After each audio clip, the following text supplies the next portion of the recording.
നല്ല ക്യാരറ്റ് പുട്ട്, പപ്പടം, പഴം, നല്ല കടലക്കറി. സൂപ്പർ കടലക്കറിയാണ്. ഇതൊന്ന് നിങ്ങൾ ട്രൈ ചെയ്ത് നോക്കൂ. നല്ല ടേസ്റ്റിയാണ്.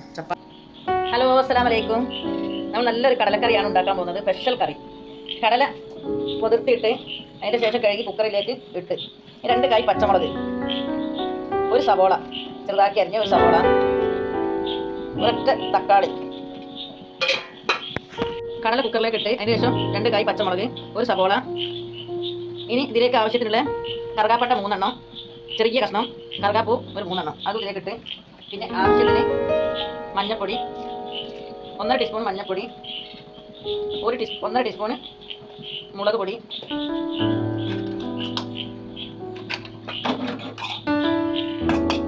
2.5 സ്പൂണ് മല്ലിപ്പൊടി, ഉപ്പ്.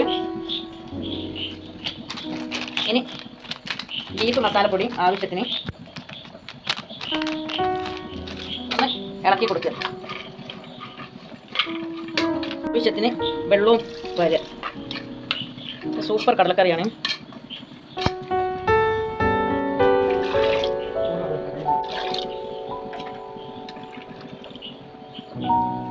ഇനി കുക്കർ അടച്ച് വെക്കുക. 6 വിസിൽ വന്നാൽ നമുക്ക് കുക്കർ ഓഫ് ചെയ്യാം. അപ്പോൾ കടല വെന്തിട്ടുണ്ടാവും. അതിന് കടലേൻ്റെ കൂടെ കഴിക്കാൻ നല്ല ക്യാരറ്റ് പുട്ടും കോമ്പിനേഷൻ. പുട്ടുംപൊടി കുഴച്ച് വെച്ചിട്ടുണ്ട്. ഒരു 5 മിനിറ്റ് പുട്ടുംപൊടി, സാധാ പുട്ടല്ല. അതിലേക്ക് ഇനി നമ്മൾ പുട്ടുംപൊടിയിലേക്ക് ഇനി ക്യാരറ്റ് പുട്ടാണ് ഉണ്ടാക്കുന്നത്.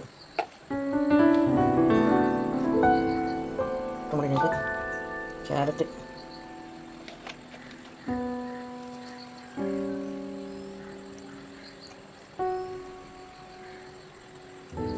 നല്ല ടേസ്റ്റി പുട്ടാണ്. പുട്ടുംപൊടി കുഴച്ച് വെച്ചതിന് ശേഷം ക്യാരറ്റ് ഇങ്ങനെ ഈ ചെണ്ടുന്നതിൽ ഇങ്ങനെ ചിരണ്ടി വെക്കുക. എന്നിട്ട് അത് ചേർത്ത് പുട്ടുംപൊടിയിലേക്ക് ഇട്ട് കൊടുക്കുക. എന്നിട്ട് ക്യാരറ്റും പുട്ടും പൊടിയും കൂടി കുഴയ്ക്കുക. എന്നിട്ട് 5 മിനിറ്റ് മാറ്റി വെക്കുക.